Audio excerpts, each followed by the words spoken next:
Hi, I'm Tom. Today I'm going to tell you 5 things that I love about Mahindra tractors. Stick around and let's get started.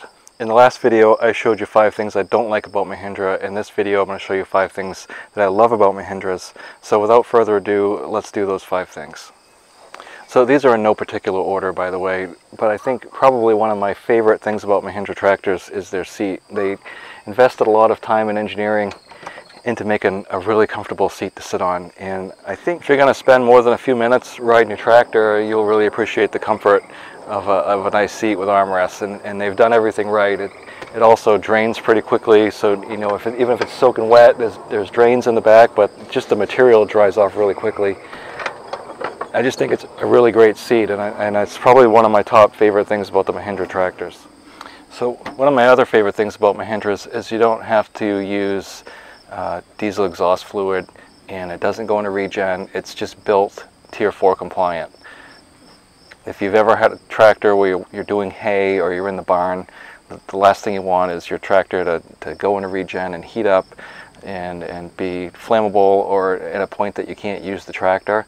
Now I know you can push out the regen for a little bit on some of those tractors, but eventually it's going to catch up to you and you have to go into regen. With Mahindra tractors you never have to go into regen.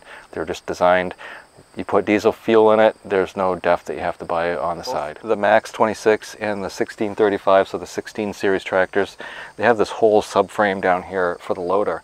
A lot of manufacturers, they just bolt the loader to the side of the tractor here on the tractor frame, and you get a lot of twisting going on, and it's a good way to bend your frame or cause damage to the engine. I've actually seen people where they've bent the frame and then the fan gets caught in the shroud, and it's a real mess. So I really appreciate these extra cross members down here and the full length frame that goes on this tractor, which you really notice it with a loader. Here's the subframe on the Max. It's pretty much the same as on the 1635. It goes all the way through. Kubota, Mahindra puts their tie rods and their drag links in behind the axle. So if you're out bush hogging and you're running over some brush and stuff, you're not gonna, or you hit a stump, you're not gonna bend that. You're gonna hit it with the front end first, which, you know, you shouldn't be going that fast anyway, but it doesn't take much to bend a tie rod. To me, one of the most important factors. Trying to do a video here, knock it off. To me, one of the most important factors to consider when you're buying a new tractor, or anything for that matter, is the dealership that you're buying it from.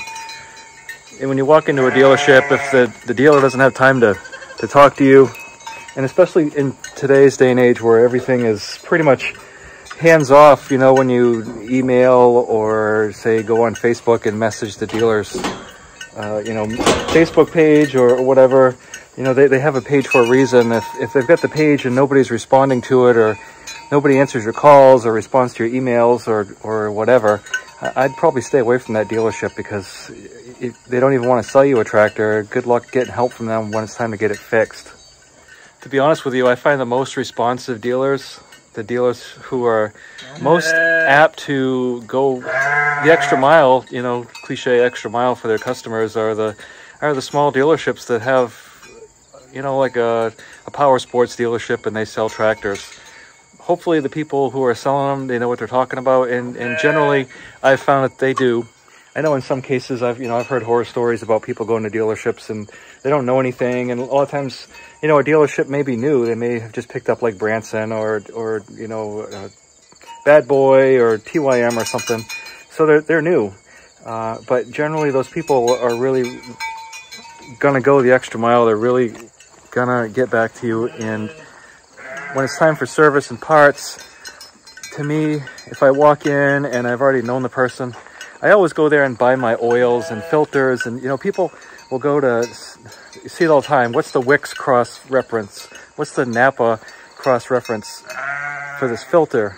And geez, I mean, an oil filter from Mahindra is like $12, and you probably spend 10 at Napa.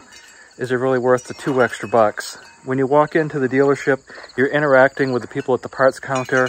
They can have name and face recognition with you, and then you can ask them questions.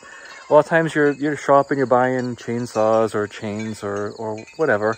And when you do have a problem, if you have a problem, if you need service, they know who you are. They know that you've been frequenting their establishment, they know that you're a valued customer, they're going to most likely reach out and do whatever they can to keep you happy.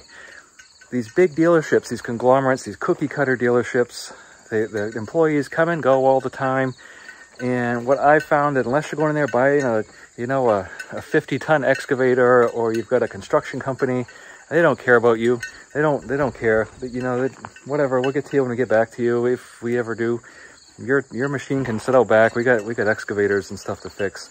Which, I get it. I get it that, they have to service certain people first. But I also appreciate the smaller dealerships with the one-on-one, the face recognition. I'm telling you, it's going to pay dividends in the end. So the Mahindra dealership that I use, I've had a couple of issues. They've gotten me right in. They've taken care of my problems. They've brought stuff out to the house. They've come out to the house and checked out a couple things. They pick up, deliver.